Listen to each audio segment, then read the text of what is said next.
우리 요한복음 14장 말씀 보겠습니다. 요한복음 14장 25절부터 마지막 31절까지 말씀 보겠습니다. 요한복음 14장 25절부터 끝절 31절까지의 말씀, 저와 한 절씩 교독하겠습니다. 내가 아직 너희와 함께 있어서 이 말을 너희에게 하였거니와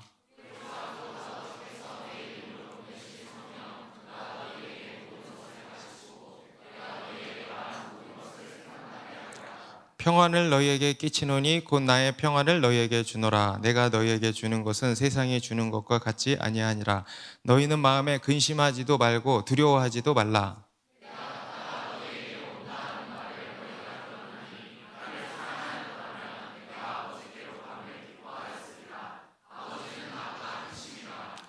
이제 일이 일어나기 전에 너희에게 말한 것은 일이 일어날 때 너희로 믿게 하려 함이라.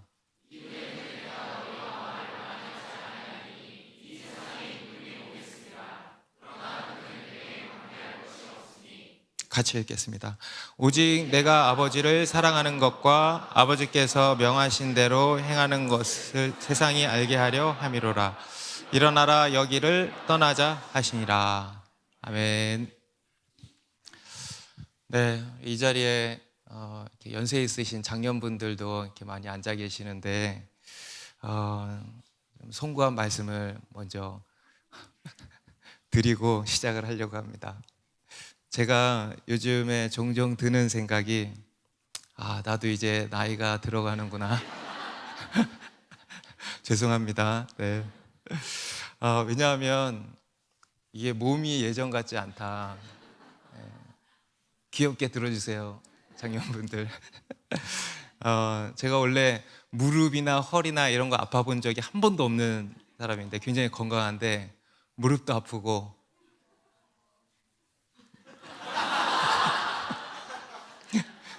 허리도 아프고, 근육이 빠져서 그렇대요. 운동 좀 하라 그러시더라고요. 그래서 이제 얼마 전부터 다시 자전거를 꺼내가지고 자전거로 출퇴근을 하기 시작했는데, 그 외에도 나타나는 또 한 가지 증상이 뭐냐 하면 이게 기억력이 또 감퇴되더라고요. 그래서 뭔가가 잘 생각이 안 나는 거예요. 이름이 잘 생각이 안 나는 거예요. 사람 이름도 잘 생각이 안 나고 아이들 이름도 잘 생각이 안 나고, 저희들이 그래서 이름 부르면 실수할까 봐 그냥 오 너로구나. 오 그래 너 그래. 생각이 안 나. 그리고 또 어떤 무언가, 사물이나 어떤 무언가에 대한 이름이 막 생각이 안 나는 거예요. 그런데 이제 참 살짝 위로가 되는 것은 저랑 같이 사는 사람도 그렇다는 거. 제가 이게 생각이 안 나면 항상 물어보거든요. 그게 뭐였지? 하는데 늘 모르겠네. 나도 생각이 안 나네. 그래서 참 위로가 되더라고요. 그런데 제가 오늘 이 말씀을 보다가 진짜 위로를 받았습니다. 뭐냐 하면 26절에 내가 너희에게 말한 모든 것을 성령님께서 생각나게 하시리라. 여러분, 주님의 말씀만 생각나면 그걸로 다행인 줄 믿습니다. 다른 건 몰라도 하나님의 말씀은 성령님께서 생각나게 해주신다. 그러니까 다행이다. 그리고 다른 게 좀 감퇴돼도 그것만 되면 된다. 이런 생각에 참 위로가 되었습니다. 여러분, 우리에게 문제는요 그냥 건망증이 아니고 영적인 건망증이 문제 아니겠습니까? 다른 게 생각이 안 나는 게 아니고 하나님의 말씀이 생각이 안 나. 와우, 하나님의 말씀이 떠오르지를 않아. 여러분, 이게 이러한 영적인 기억 상실증, 이게 더 무서운 거 아니겠습니까? 그런데 여러분, 걱정하지 마시라는 거예요. 성령님께서 그거 하나는 딱 책임져 주신다. 할렐루야. 하나님의 말씀을 생각나게 해주신다는 겁니다. 다행히 하나님의 말씀은 아주 잘 생각이 나서 다행이야. 앞에서 예수님께서는 제자들을 위해서 또 다른 보혜사를 보내주시겠다고 예고를 하셨습니다. 내가 아버지께 구하겠으니 그가 또 다른 보혜사를 너희에게 주사 영원토록 너희와 함께 있게 하겠다 하시면서 우리에게 성령 하나님을 보내주실 것을 예고하셨습니다. 그래서 이제부터는 성령님께서 제자들과 너희와 함께 할 것이고 심지어 너희 속에 계시겠습니다. 믿으십니까? 믿으시면 놀라야 된다 그랬죠? 우리와 함께 하시는 것도 놀라운데 우리 속에 계시겠다는 거예요. 이것도 기계적이게 되면 또 안 돼. 정말 이 세상에서 가장 경이로운 일이라고 그랬습니다. 그리고 그 성령님께서 우리와 함께 하시면서 하시는 첫 번째 가장 중요한 일이 뭐냐면 우리로 주님의 계명을 지키도록 도우신다. 곧 하나님의 말씀대로 살도록 도우신다라는 것입니다.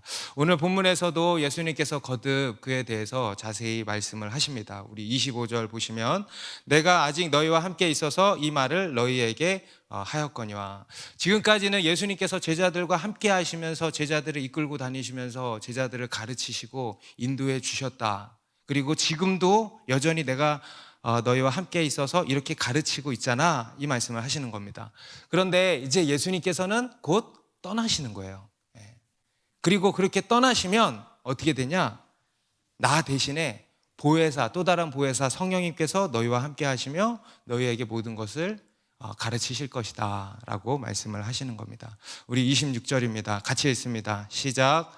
보혜사 곧 아버지께서 내 이름으로 보내실 성령 그가 너희에게 모든 것을 가르치고 내가 너희에게 말한 모든 것을 생각나게 하리라.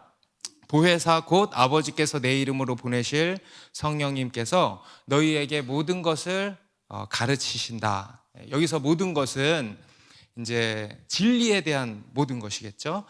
우리 앞에서도 성령님을 진리의 영이라고 예수님께서 말씀하셨잖아요. 우리 성령님께서는 우리를 모든 진리 가운데로 인도하시는 분이시다라는 겁니다.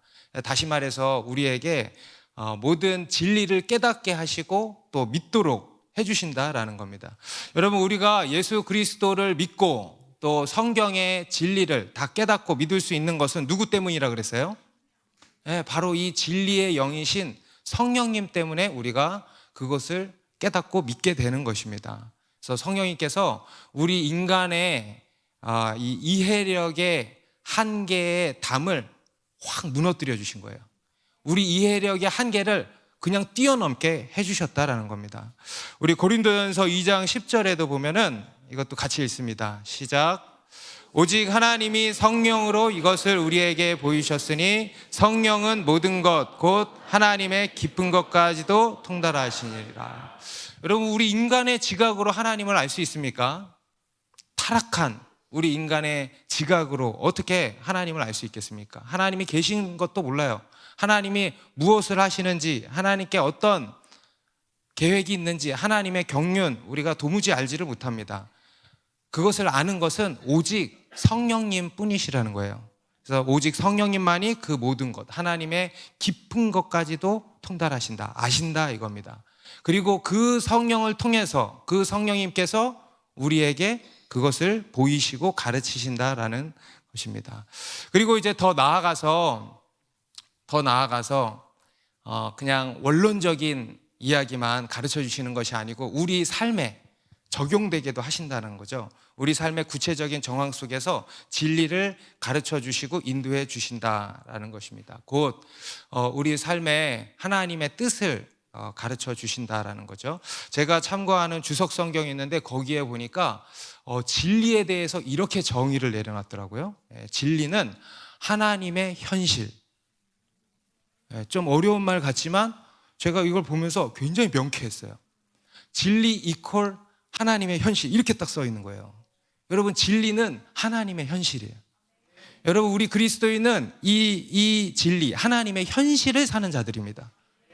믿음으로 산다는 게 그거예요.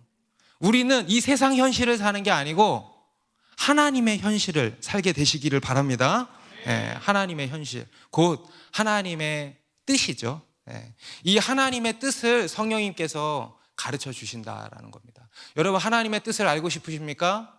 여러분, 우리 그리스도인은요, 우리가 예수를 믿고 그리스도인이 되면 무엇에 관심이 생기냐면 하나님의 뜻에 관심이 생기는 것입니다. 그런데 그것을 성령님께서 가르쳐 주신다. 이게 성령님께서 우리와 함께 하시면서 행해 주시는 첫 번째 가장 중요한 일이겠습니다. 성경은 우리 하나님에 대해서 우리를 가르치시는 분이시라고 말씀합니다. 그리고 우리를 인도해 주시는 분이시라고 말씀합니다. 하나님께서는요, 우리와 늘 함께 하시고 또 우리를 가르쳐 주시고 우리를 인도하십니다. 실제로 우리 성경에 나오는 수많은 믿음의 사람들의 삶을 보면 그렇습니다. 우리 아브라함도 그렇고 모세도 그렇고 여호수아도 그렇고 다윗도 그렇고 그 외에 이스라엘 백성 공동체 전체가 다 하나님의 가르침을 받았죠. 그리고 하나님의 인도하심을 받았죠. 여러분, 이것이 하나님의 백성 이스라엘의 정체성입니다. 쉐마 이스라엘. 그래서 하나님의 말씀을 듣는 거예요. 곧 하나님의 가르침을 받는 것입니다. 여러분, 받고 계십니까? 그래서 율법을 주시고 또 어떤 초자연적인 계시로 구약시대에는 우림과 둠밈이라고 하는 이 판결을 통해서 또 어떤 특정 선지자를 통해서 또 그 외에 여러 방법들을 통해서 우리에게 하나님이 어떤 분이신지 알려주시고 하나님의 뜻, 진리를 계시해 주신 것입니다. 그런데 이제 신약 시대에는 어떻게 하시는가 하면 우리 각 사람에게 성령을 주신다는 거예요. 아멘. 그래서 우리 속에 그 성령이 계시게 하신다는 겁니다. 그리고 그 성령님께서 친히 우리를 가르치시고 인도해 주신다라는 것입니다. 우리 앞에 요한복음 10장에서도요, 예수님께서 자기를 나는 선한 목자라 말씀하셨잖아요. 그때도 우리 하나님의 인도를 받는 삶에 대해서 나눈 바 있습니다. 그래서 그때 제가 그런 말씀 드렸죠. 우리 그리스도인의 하나님의 인도를 받는다는 것은 아주 특별한 체험이 아니고 아주 자연스러운 일이다. 여러분, 우리 그리스도인에게 기도는 특별한 것입니까? 아니죠. 특별한 은사 받은 사람만 할 수 있습니까? 아니죠. 기도가 아주 자연스러운 일인 것처럼 하나님의 음성을 듣고 하나님의 인도를 받는다는 것은요, 우리 그리스도인에게 아주 자연스러운 일이고 아주 필연적인, 필수적인 것입니다. 그래서 우리 그리스도인의 삶은 하나님의 인도를 받는 삶이라고 했습니다. 이게 뭐냐면 바로 성령님의 인도를 받는 것입니다. 곧 성령 하나님께서 우리 속에 계시면서 우리를 가르치시고 인도해 주시는 겁니다. 실제로 뒤에 사도행전에 가면 사도들과 우리 초대교회 성도들의 삶이 다 그런 거 아니었겠습니까? 늘 성령의 인도를 받은 것입니다. 오늘날 우리 그리스도인의 삶도 그런 것들을 지금 경험하고 있죠. 성령님의 가르침을 받고 인도함을 받는 삶을 다 경험하고 계시죠? 네, 그것을 우리가 경험하고 있습니다. 특히 오늘 예수님께서는요, 성령님께서 우리를 어떻게 가르치시냐, 26절 후반에 다시 보니까 내가 너희에게 말한 모든 것을 생각나게 하신다는 겁니다. 성령님께서 우리를 가르치시는데 어떻게 가르치신대요?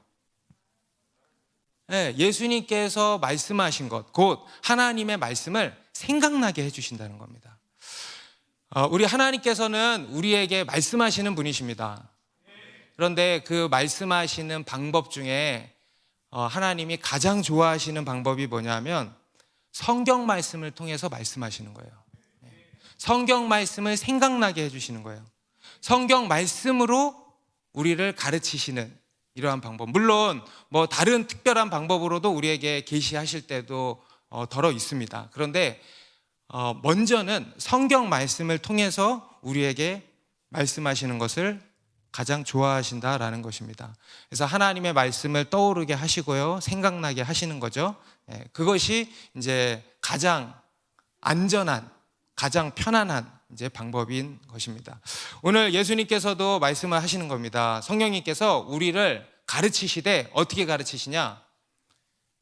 하나님의 말씀을 생각나게 하신다라는 겁니다. 실제로 우리가 이제 예수 믿고 신앙생활을 이렇게 하다 보면은요, 그러한 것들을 이제 경험하게 됩니다. 그래서 저도 뭐 사역을 하다 보면요, 수시로 일어나는 일이 하나님의 말씀이 이렇게 떠오르는 거예요. 하나님의 말씀이 어떤 문제 상황에서. 우리 지난주에도 우리 교회 한 자매님이 셀에서 막 뭘 하고 싶다 그랬대. 그러니까 이제 셀 목자가 그건 안 하는 게 좋겠다. 그러니까 난 하고 싶은데 안 하는 게 좋겠다. 셀원들도 안 하는 게 좋겠다. 막 이렇게 해서 실랑이가 있었대요. 뭐였는지 좀 말씀드리기 그렇고. 그래서 제가 그 이야기를 딱 듣는데 문득 말씀이 떠오르는 거예요. 요한 1서 2장 15절. 이 세상이나 세상에 있는 것들을 사랑하지 말라. 누구든지 세상을 사랑하면 아버지의 사랑이 그 안에 있지 아니하니. 이 말씀이 딱 생각이 나는 거예요. 또 얼마 전에는 우리 교회 한 형제님이 이제 집 이사를 해야 된대요. 그래가지고 집 이사를 하려고 집을 알아보는데 뭐 염려가 되는 거죠. 돈 때문에 염려가 됐던 것 같아요. 그래서 이제 기도해 줘야겠다 싶어가지고 이렇게 책상에 앉아서 기도를 딱 시작하는데 바로 시편 23편 1절 2절 말씀이 딱 떠오르는 거예요. 여호와는 나의 목자시니 내게 부족함이 없으리로다. 그가 나를 푸른 풀밭에 누이시며 쉴만한 물가로 인도하시는도다. 이게 그냥 기도를 시작하는데 문득 떠오르는 거예요. 여러분, 성령님께서 생각나게 해주시는 말씀은요, 딱 우리가 느낄 수 있습니다. 이게 나로부터 나온 생각이 아닌 걸 느껴요. 제가 생각해낸 게 아니었거든요. 이게 그냥 딱 떠오른 거예요. 그래가지고 이제 그냥 전달을 해줬어요. 그런 것만이 아니죠. 여러분, 이것은 우리가 그냥 알고 있는 말씀이 떠오르는 것만이 아니에요. 그러면은 몇 개 없잖아. 그런데 여러분, 우리 하나님은 참 좋으십니다. 그래서 책으로 주신 거예요. 책으로.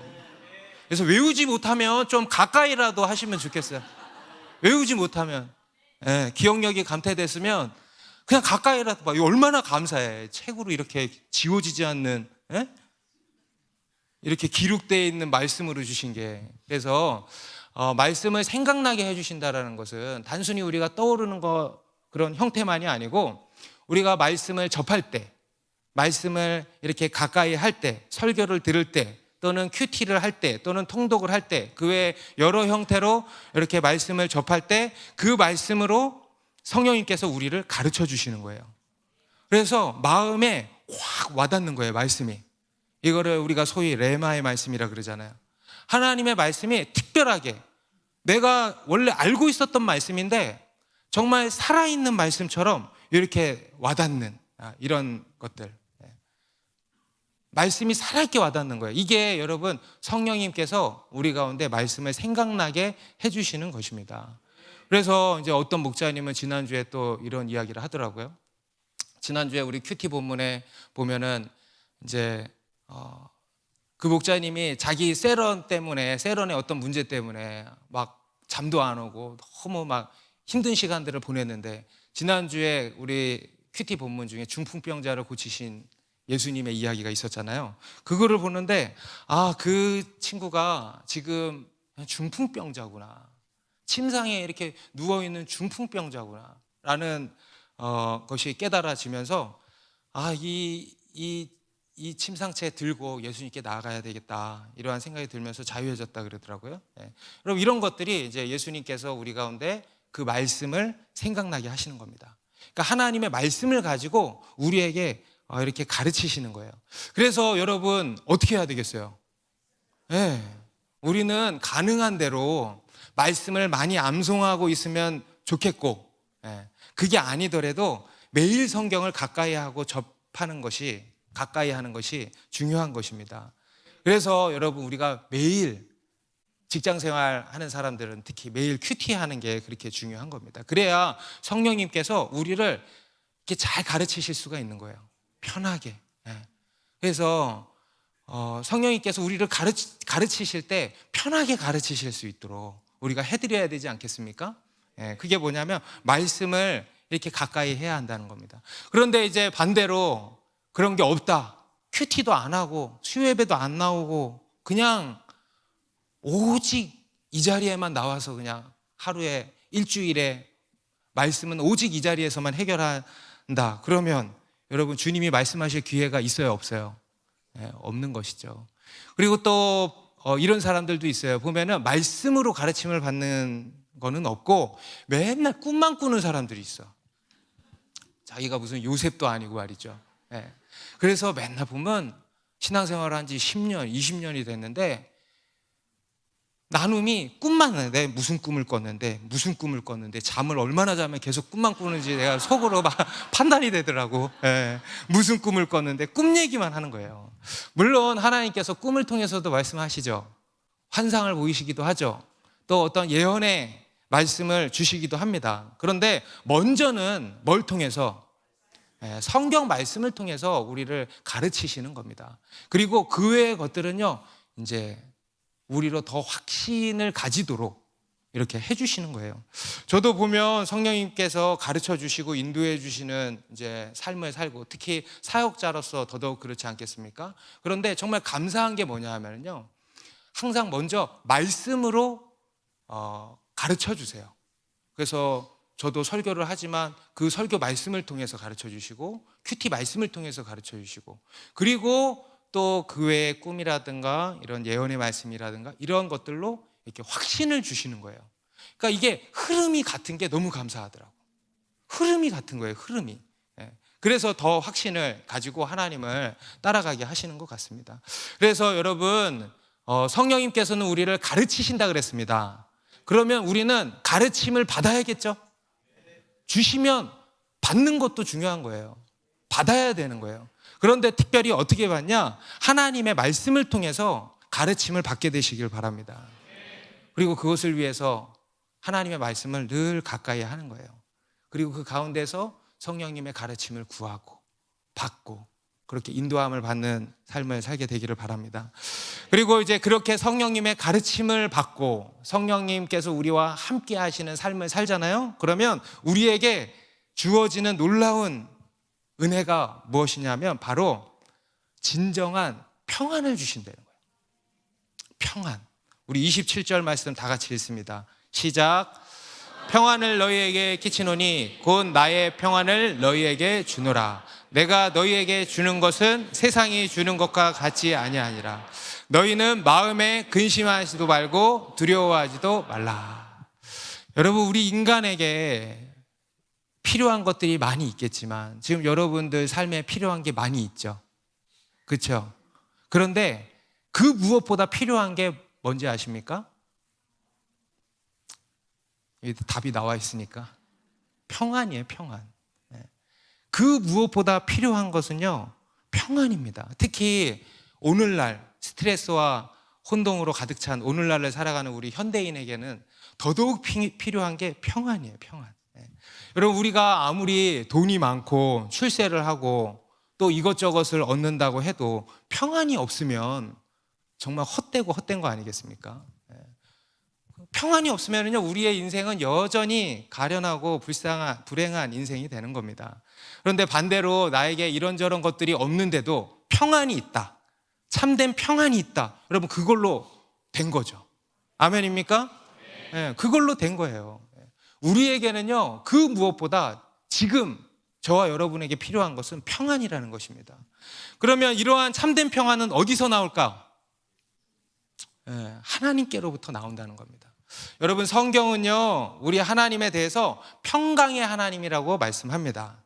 우리에게 평강을 주시는 그 평강의 하나님이다. 우리 민수기 6장 26절에도 하나님께서 아론과 그의 자손들, 제사장들이죠, 제사장들에게 이스라엘 백성들을 이렇게 축복하라고 하시는데, 민수기 6장 26절에 같이 읽어볼까요? 시작. 여호와는 그 얼굴을 내게로 향하여 드사 평강 주시기를 원하노라 할지니라. 여호와 하나님은 어떤 분이다? 평강을 주시는 평강의 하나님이시다라는 것입니다. 그 하나님께서 우리에게 평강을 주신다는 거예요. 그리고 그 하나님께서 우리에게 진짜 평강을 주셨다라는 거예요. 바로 예수 그리스도로 말미암는 평강이죠. 예수님께서 십자가에 달려 죽으심으로 말미암아 우리에게 화평을 주셨다 그랬어요. 우리와 하나님과의 관계를 회복시켜 주시고 화목해 해주시고 하나님과 화평을 누리게 해주신 겁니다. 하나님과 평화를 누리게 해주신 겁니다. 우리 이사야서 53장 5절도 같이 읽습니다. 시작. 그가 찔림은 우리의 허물 때문이요 그가 상함은 우리의 죄악 때문이라. 그가 징계를 받음으로 우리는 평화를 누리고 그가 채찍에 맞음으로 우리를 나음을 받았도다. 그가 징계를 받음으로 우리가 뭐예요? 평화를 누린다. 예수님께서 십자가에 달려 죽으심으로 말미암아 우리가 평화를 누리게 되었다. 아멘? 여러분, 여기서 평화는요, 히브리어로 뭔지 아세요? 샬롬이에요. 샬롬. 화평, 평화, 평안 다 같은 단어예요. 샬롬이에요. 샬롬.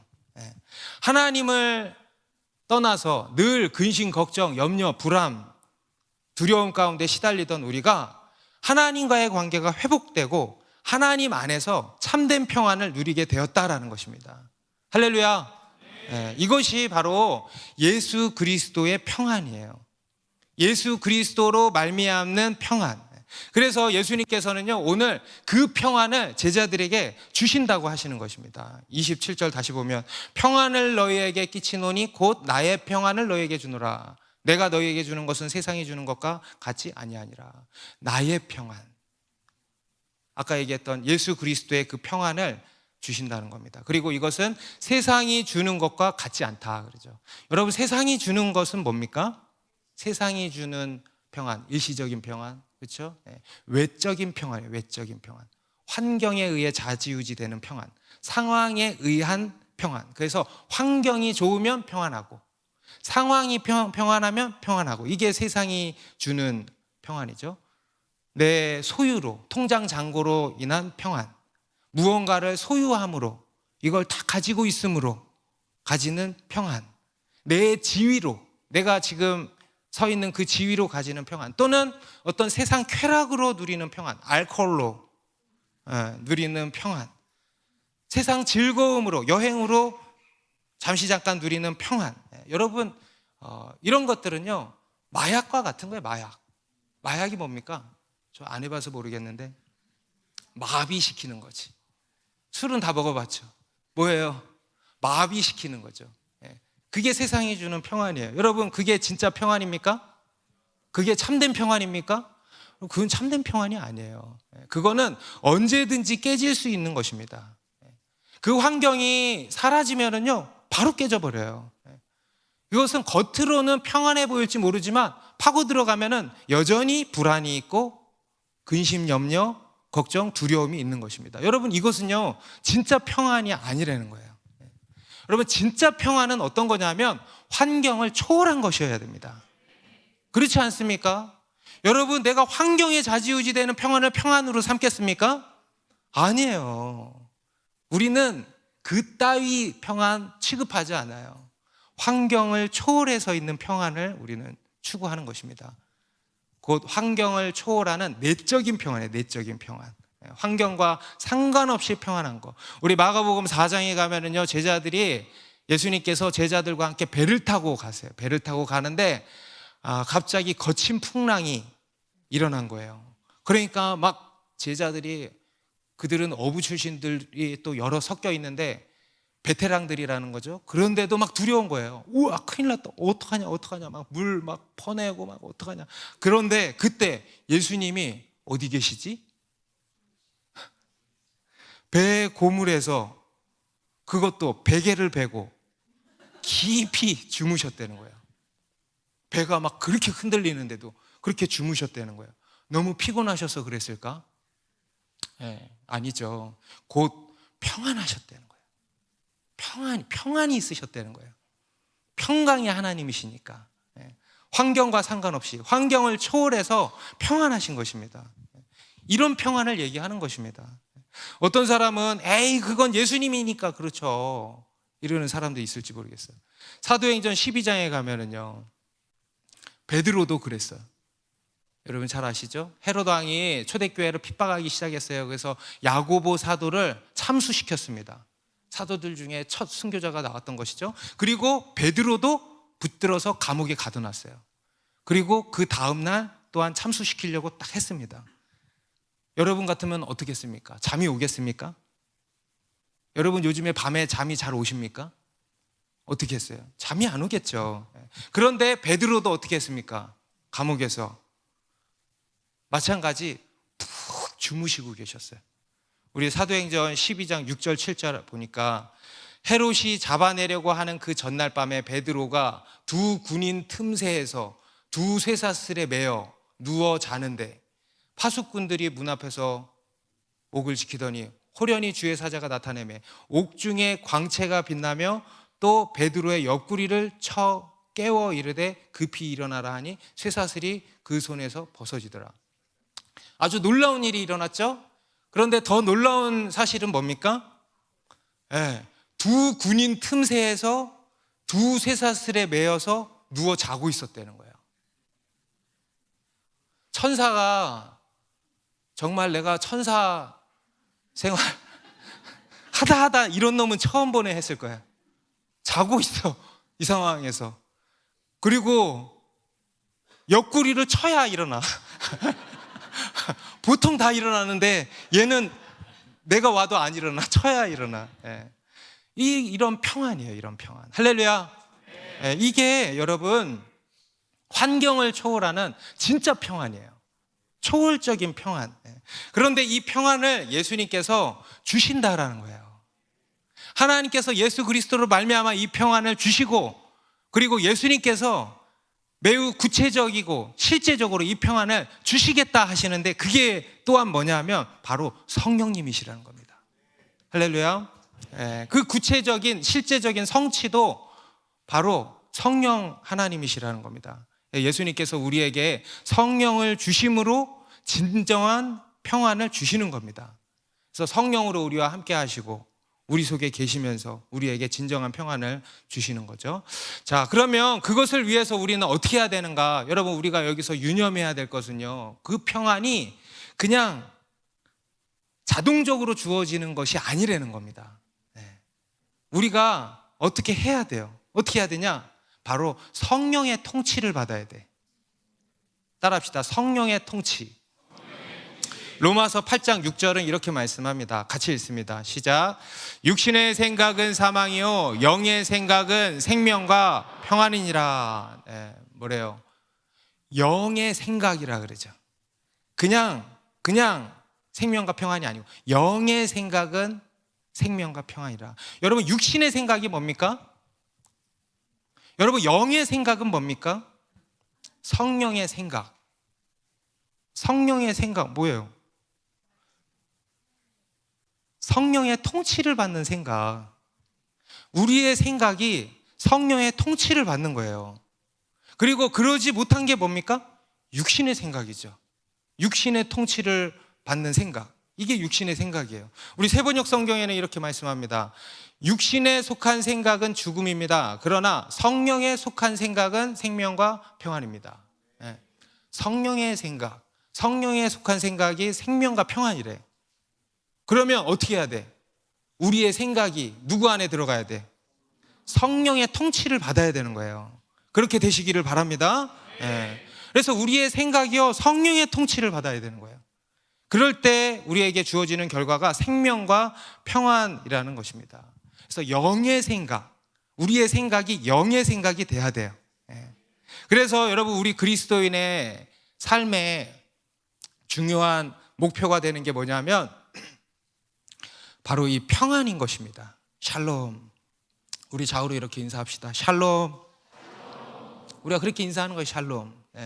여러분, 우리 그리스도인의 삶은 평안한 삶이에요. 세상 사람들이 얘기하는 평안한 삶은 뭡니까? 아무 문제 없이 그냥 고요한 바다 같은 그런 게 평안한 삶이죠. 그런데 그런 삶은 있어 없어? 없어요. 성경이 말씀하는 하나님께서 우리에게 주시는 평안한 삶은 뭐냐? 내적인 평안의 삶이에요. 곧 성령의 통치를 받는 겁니다. 로마서 5장 1절. 그러므로 우리가 믿음으로 의롭다 하심을 받았으니 우리 주 예수 그리스도로 말미암아 하나님과 화평을 누리자. 여러분, 여기서 화평이 뭐라고요? 히브리어로 샬롬이에요. 샬롬. 하나님과 화평을 누리자. 이것도 한마디로 평안을 누리자. 또 평안을 누려라 이겁니다. 우리 그리스도인의 삶의 아주 중요한 목표예요. 목표. 갈라디아서 5장 22절에도 보면 성령의 9가지 열매를 나열하고 있잖아요. 그 중에 세 번째가 뭐냐면 22절, 오직 성령의 열매는 사랑과 희락과 화평. 마찬가지. 헬라어로는 에이레네. 평안과 같은 단어예요. 다 같은 단어예요. 평안이요, 성령의 열매라는 거예요. 성령을 따라 사는 사람의 삶에 맺혀지는 열매가 바로 이 평안이라는 거예요. 우리 삶의 목표가 된다는 것입니다. 그래서 우리는 이 평안을 위해서 어떻게 해야 되냐? 성령의 통치를 받아야 된다는 거예요. 여러분, 바로 앞에 26절에서도 성령님께서 우리에게 모든 것을 가르치시고, 잘 들으세요, 가르치시고 또 모든 것을 생각나게 해주신다 그랬잖아요. 그것도 다른 한편으로 뭐라고 할 수 있겠습니까? 우리의 생각이 성령의 통치를 받는 거예요. 여러분, 우리의 행동은 생각의 산물이라고 하지 않습니까? 그렇기 때문에 여러분, 무엇보다 우리는 생각에 있어서 성령의 통치를 받아야 되는 것입니다. 우리 고린도후서 10장 5절, 하나님 아는 것을 대적하여 높아진 것을 다 무너뜨리고, 같이 읽습니다. 모든 생각을 사로잡아 그리스도에게 복종하게 하니. 다시 한번 후반절만 시작. 모든 생각을 사로잡아 그리스도에게 복종하게 하니. 한 번 더 여러분의 생각을 향해서, 마음을 향해서 선포합시다. 모든 생각을 사로잡아 그리스도에게 복종하게 하니. 아멘? 여러분, 평안하기를 원하십니까?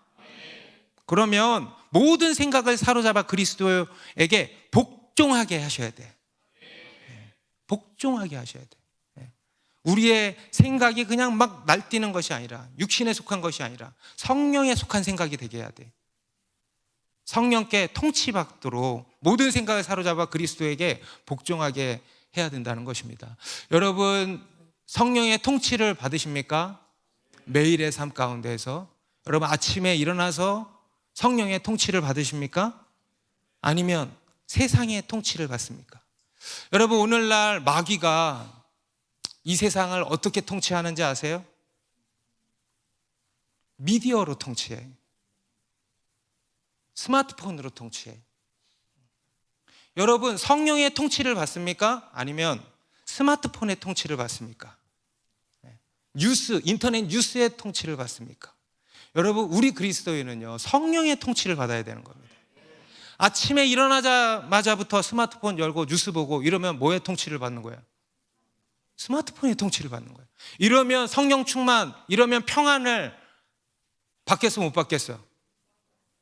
해봐서 알잖아. 어때요? 근심함으로 시작하잖아, 하루를. 기분 나빠. 평안하지 않아. 근심으로 가득해. 화가 나. 불안해. 이렇게 하루를 시작하는 거예요. 스마트폰에 통치를 받으니까 끊어질지어다. 그래서 여러분, 우리는 정말 성령의 통치를 받아야 돼요. 성령의 통치를. 여러분, 이 성령의 통치는요, 믿음의 결과인 것입니다. 믿는 거예요. 그래서 참 믿음에 참 평안이 이렇게 따라오는 것입니다. 여러분, 우리가 매일 기도해야 하는 이유도 어디 있습니까? 쉬지 말고 기도하라 그랬잖아요. 쉬지 말고 기도하라 하신 이유도 바로 여기 있는 거예요. 우리 빌립보서 4장 6절 7절, 아무것도 염려하지 말고 다만 모든 일에 기도와 간구로 너희 구할 것을 감사함으로 하나님께 아뢰라. 그리하면, 이것도 같이 있습니다. 모든 지각에 뛰어난 하나님의 평강이 그리스도 예수 안에서 너희 마음과 생각을 지키시리라. 여러분, 우리가 기도하는 첫 번째 이유, 기도할 때 받게 되는 첫 번째 기도 응답, 바로 평안이에요. 평안. 실제로 여러분, 염려 가운데 있다가 기도의 자리에 나와가지고 기도하면 어때요? 평안해지지. 여러분, 평안이 깨지면 기도의 자리로 나오게 되시기 바랍니다. 저도요, 교회에서 사역하고 제 사무실에서 설교 준비하고 이렇게 하다가 뭔가 평안이 깨지잖아요. 그러면 항상 본당에 내려와. 본당에 내려와서 10분, 20분 기도하다가 다시 올라가요. 10분, 20분 기도하면 다시 평안이 와요. 평안이 와요. 성령의 통치를 받는 것입니다. 여러분, 우리가 기도하는 이유는요, 여기 있는 것입니다. 평안을 얻는 거예요. 모든 지각에 뛰어난 하나님의 평강, 모든 지각에, 모든 헤아림에, 모든 생각에, 모든 환경에 뛰어난 초월적인 하나님의 평강. 아멘? 네, 여러분, 이러한 평강이 우리 가운데 부어지는 겁니다. 여러분, 우리가 하나님의 말씀을 사랑하고 가까이 하는 이유도 여기 있습니다. 시편 119편 165절에 주의 법을 사랑하는 자에게는 뭐가 있대? 큰 평안이 있으니. 아멘? 여러분, 말씀을 보는 거예요. 여러분, 말씀, 여러분 기도하면 어떻게 돼요? 평안해지죠. 평안해지죠? 안 되면 평안해질 때까지 기도하면 평안해져. 여러분, 말씀을 보면 어떻게 돼? 평안해지는 거야. 네. 말씀을 보는데 근심해진다. 그거는 해야 할 근심을 또한 하는 것일 수 있고, 네. 우리가 해야 할 근심이 있잖아요. 그죠? 네. 주님이 찔러주시는 근심. 그런데 세상 근심은 떠나가고 진정한 평안이, 큰 평안, 그냥 평안도 아니죠? 큰 평안이 있는 줄로 믿습니다. 네. 여러분, 예수님께서는요, 우리에게 세상이 줄 수 없는 이런 참된 놀라운 평안을 주셨습니다. 십자가에 달려 죽으심으로 우리와 하나님과의 관계를 회복시켜 주셨고, 그로 인해서 하나님과 화평을 누리게 해주셨어요. 곧 평안을 누리게 해주셨습니다. 그리고 그것을 실제적으로 우리 가운데 성취시켜 주신 것이 바로 우리에게 성령을 보내주셨다라는 겁니다. 그래서 우리 속에 계시는 그 성령님께서 우리에게 늘 초월적인 평안으로 이끌어 주시는 것입니다. 여러분, 혹시 사형수 고재봉 씨 이야기 어디서 들어보셨어요? 유튜브 같은데, 아까 유튜브 같은 거 보지 말라 그랬는데 저는 이제 그런 거 간증, 이제 설교도 하고 해야 되니까 그런 거 보는데, 근데 사실 그러다가 뉴스로도 빠지고 그래. 저도 많이 찔려요. 근데 이제 그 유튜브 같은 데 보면은 이렇게 좀 있습니다. 사형수 고재봉 씨 이야기. 1963년도에 27살의 나이인가요? 그때 도끼로 일가족 6명을 죽이고 사형 선고를 받은 사람이에요. 군인이에요. 그런데 저도 자세한 내막은 잘 모르지만 자기 상관인 박모 중령에게 원한이 있어서 그와 그 일가족 6명을, 애들까지 다 죽인 사람이에요. 그리고 사형 선고를 받았죠. 이 사람은요, 감옥에서도 아무도 못 건드리는, 소장도 못 건드렸대. 구제불능이었다고 합니다. 그런데 안국선, 교정사역 하시는 분이겠죠? 안국선 목사님이라는 분이 이제 그에게 끊임없이 찾아가서 복음을 전하셨다고 합니다. 그러니까 이제 그가 차츰 여러분, 우리가 복음을 전해도 끊임없이 전하게 되길 바랍니다. 끊임없이 전하니까 차츰 받아들이기 시작한 거예요. 그러다가 성경을 읽어봐라. 그래서 이 사람이 성경을 읽기 시작했대. 그리고는 성경을 이제 감옥에서 성경만 내리 읽으니까 금방 읽을 거 아니에요. 그래서 성경을 한 5번쯤 읽으니까 그때 이 사람이 회심을 경험한 거예요. 감방에서 갑자기 큰 소리로 흐느끼기 시작했고 기도하기 시작한 거예요. 그리고 기도하는데 자기도 모르는 이상한 소리가 막 튀어나오더래. 방언이 터진 거야. 일본말도 아니고 중국말도 아니고 미국말도 아니고 한국말도 아니고 이상한 말들이 막 자기 입에서 쏟아져 나온 거예요. 그리고는 기도하고 났더니 온몸이 땀으로 흠뻑 젖어버린 거예요. 성령을 받고 방언도 받게 된 거예요. 그런데 그때 이상하게도 그 마음이 무척이나 포근하고 이루 말할 수 없는 기쁨이 온 몸을 감싸는 것을 느꼈다고 합니다. 그리고 어떤 새로운 힘이 자기 속에 들어오고 말할 수 없는 새로운 힘이 그 내부에서 솟구쳐 오르기 시작했대요. 그리고는 감옥에서 복음을 전하기 시작한 거예요.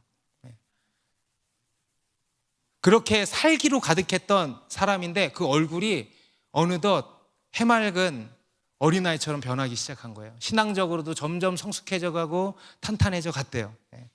그러다가 어느덧 옥중 전도사가 다 됐대요. 그곳에 2,000명의 죄수들이 있었는데요, 그가 전도를 해가지고 1,800명이 전도를 받았다고 합니다. 그런데 시간이 참 빠르게 흘러가죠. 사형 집행일이 이제 다가온 것입니다. 안국선 목사님이 이제 그 소식을 들은 거예요. 그래가지고 무거운 마음으로 마지막 면회를 찾아왔습니다. 그래서 이 고재봉과 면회를 이제 했어요. 목사님이 그에게 물었다고 합니다. 아직도 죽음에 대해서 미련이 있습니까? 죽고 사는 것은 모두 하나님 아버지의 권한에 있는 것입니다.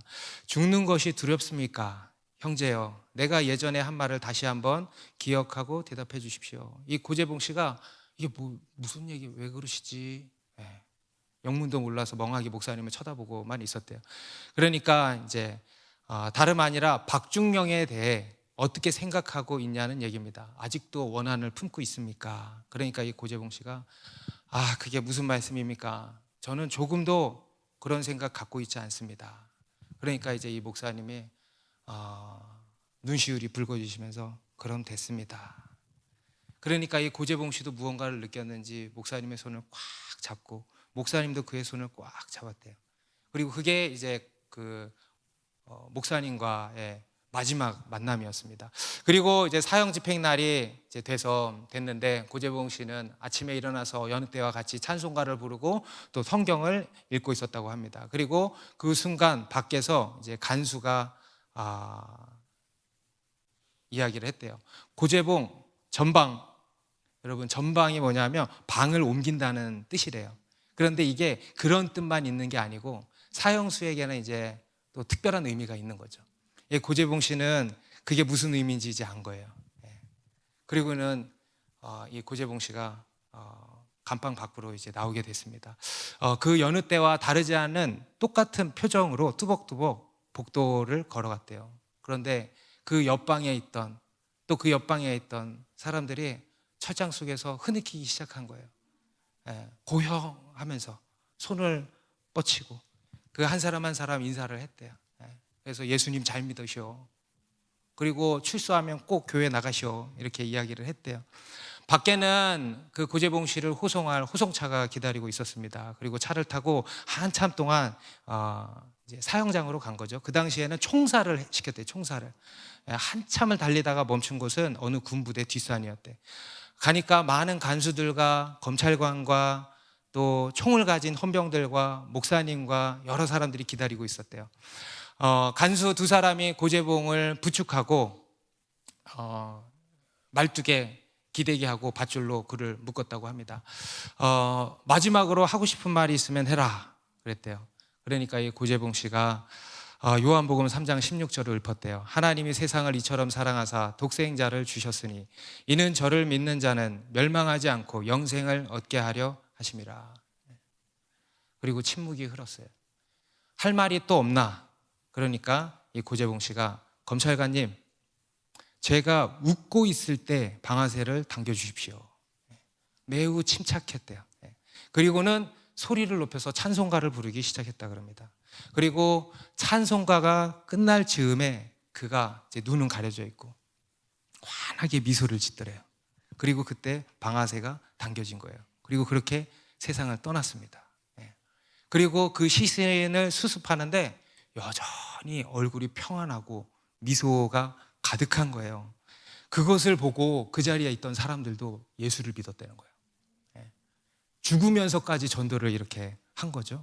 여러분, 이게 세상 사람들이 볼 때 말이 되는 일입니까? 그죠?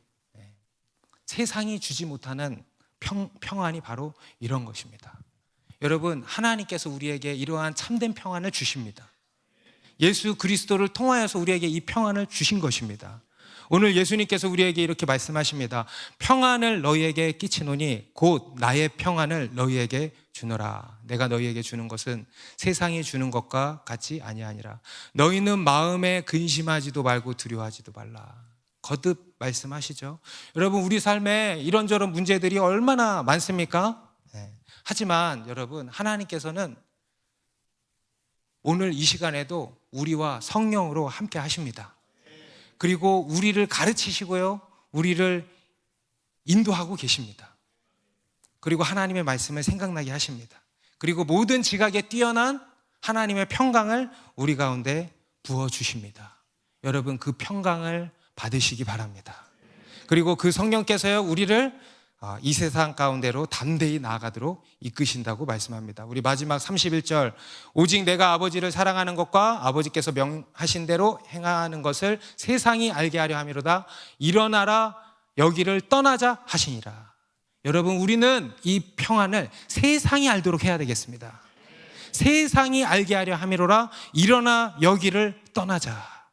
우리 그리스도인은요, 교회 안에만 있는 거 아닙니다. 세상으로 나아가서 고재봉 씨처럼 평안을 알려야 되는 거예요. 샬롬을 선포해야 되는 거예요. 그래서 많은 이들이 그 하나님의 평강 가운데로 나오도록 이끄는 것입니다. 여러분, 이러한 큰 평안이 우리 가운데 있게 되기를 바랍니다. 기도하겠습니다.